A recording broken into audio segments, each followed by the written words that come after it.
Welcome, ladies and gentlemen, to another episode of Boss Talks. It's episode 2, and this time I'm joining the episode as well to ask our favorite CEO and CEO, Tim and Jazz, the difficult, hard-hitting questions that the fans have been waiting for. Guys, first of all, how are you doing? How are you feeling? Nervous? I am not nervous. I don't think I'm ever nervous, but I'm feeling pretty good. I am nervous. I'm always nervous when I'm on camera. Well, we're pulling you into the light with this one, and let me start off with the number one question everybody in the community right now is asking for, and it's a classic one. We've got a guy asking it for it every day with a different meme. Fair play to you, Tech, talking about you. Where are the jerseys, guys, and when are they coming? This is my question every day as well. Where are the jerseys and when are they coming? So yeah, we want to release something because everyone wants it, but my first goal is still when we deliver something and people have to pay for it, then we want to do it right. Doing it right has some challenges, I would say, but I feel we overcome most of them now, and yeah, the plan is to go live at the start of next month, but I'm gonna leave the details to Jazz because he's been working very hard on this one. Biggest problem is that we are really picky because we want the best quality, so we were deciding between many different companies. I would say we finally found one, so the plan is now to go live beginning of July. How we're gonna go live is we're gonna have pre-orders first, because we never sold anything to our community, our fans, so this is actually the first thing we're selling. So we go live with pre-orders first, and it will also give us a good indication of how many people are actually wanting to buy this, right? Because we do see a lot of messages in private on Instagram, on Twitter. We see people creating accounts, AI stack, by the way, which is very nice, right? But it could be that we're doing all of this for 10 people or maybe 10,000 people. So this is still a very big question, but nonetheless, every team needs a jersey, and we have a lot more than just a jersey in store as well. So how do you feel about, making it actually into ESL? I think this is what our team worked for, so they finally got it, and they really deserve it. It was not easy for them as well, because Math got COVID a few days before they had to go to Sweden, but gladly, I think it was Saturday, he messaged me in the night saying he's good again, so we were really happy, and yeah, the team was happy as well. We could see it on the pictures and stuff, and on the performance as well, right? So they just come back really hard, and yeah, and we got to ESL Pro League now. Yeah, very happy, of course. Yeah, I also have to admit, we were playing again a really big qualifier to the Pro League, and I had a lot of private conversations with Jazz about this, that yeah, I really want to make it, but why does this always have to happen to us, that we're going and our coach is not going? I don't know, I have a bad feeling about this, and then a lot of things worked out in the end, which I am very happy for, not just for myself, really for the team itself, because like Jazz said, the guys deserve it. That's all I can say. They work very hard for this, and a lot of teams deserve it, right? But I do feel our team needs something like this. So what's coming up for the CSGO boys on either side of the player break? So what is still gonna happen? And then after player break, what do our fans have to look out for, watch out for? Where can we expect them to see them play? I think the next one is Elise Invitational that we got invited for to the playoffs. It will happen in a week, I think. After that, we are going on deserved player break, and yeah, I think we are having a bootcamp after that instantly, so players can get on the same level again. And I think the bootcamp helps. Before the player break, the Eliza Invite tournament. After the player break, I think it's pretty obvious, a full focus on the Pro League. But maybe in between, and Niels, you're working on that as well, I would say. We're trying to do something at Gamescom, but we don't know yet if it's going to be involved with Counter-Strike players or with someone else. But I think it's already pretty obvious that you're going to go there, that I'm going to go there, and something is going to happen at Gamescom. So I would say anyone that wants to join us there, feel free to comment on the YouTube video, and we can meet up there for sure. Yeah, maybe. I mean, I really haven't communicated this outside, but of course I was already going to IM Katowice, right? And we're looking if we can set something up as well with some of the fans, just to take a cool group picture. I had a ton of fun meeting people at the Antwerp major, which was the coolest in my backyard, so of course I was going to go anyways, right? But yeah, we had some great fan interaction, and we're looking to doing something like that as well. So I would say keep an eye out for those two things, and I'll be wearing my HEET jersey, of course, when I go, because why wouldn't I? But yeah, that's all great and well, guys. That's it for the CSGO stuff, and now we move on to the Valorant stuff. And I'm also excited for this one because the first one is maybe like, you know, the Valorant team, their performance in the Polaris League, right? So it probably wasn't what you guys were expecting, or am I putting words in your mouth right now? I think our goal was for sure to do to the playoffs, which we didn't make it. But still, I think the level that Valorant team is right now compared to the January team that we had, I think it's huge difference. The problem was, I think, because we had an Eccles in addition, so it was not that long ago. So I think team just needed more time. So overall, I think I'm not that like, it's hard to say. I'm not disappointed, really disappointed, but still, I think we could have done much more. I think we just started really sloppy. That's why in the end we had only hard teams to play against, and we couldn't make it. For the future now, yeah, it's hard to say. I think we're just waiting to them to announce what is the plan for us, because every org, I think for every org it's really interesting to know what the plan of the tournament organizer is.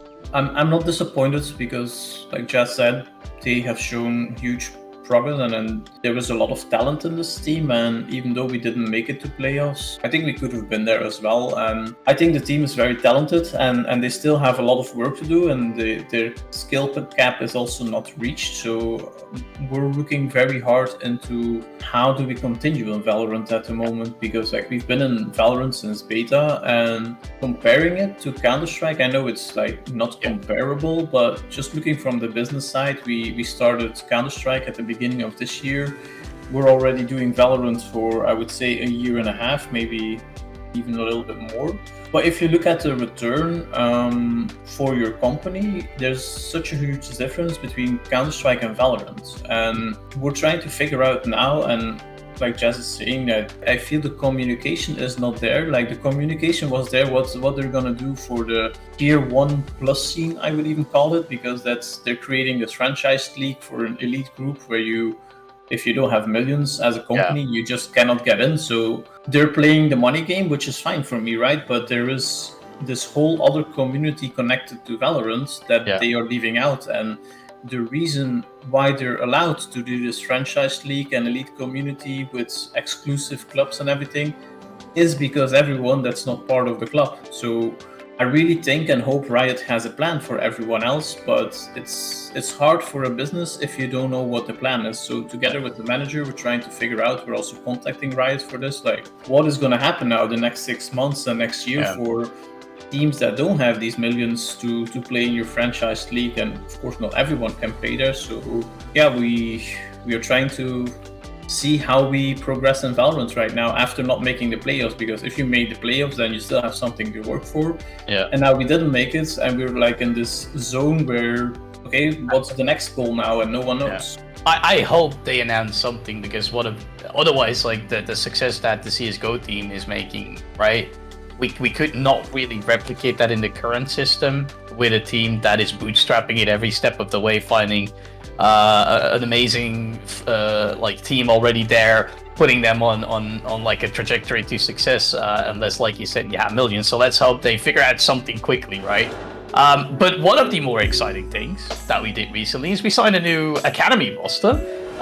So what was it exactly that made you go like, we need these guys on the roster right now, we want them, and yeah, maybe this one, Tim, you can actually start. Yeah, I was gonna start anyway, because I also don't think Jazz was gonna start first. So I think the academy team is mainly on myself. Jazz, of course, still had the final say about it. But yeah, these guys, they came to us, and we've already had an academy team in the past, and we already have our plan for the academy team. We already had the name and everything. So it was part of the plan anyway. So I like it when, first of all, players or teams, they reach out to us, because then you know 100% that they want to be a part of HEET. If you reach out to teams, then you never know that they want to be a part of HEET, right? So that's, you only figure that out along the way. So that was already one obstacle that we didn't have. Next to that, like I think for every game that you have, if you have your professional setup as an organization, everyone should fit in an academy team, because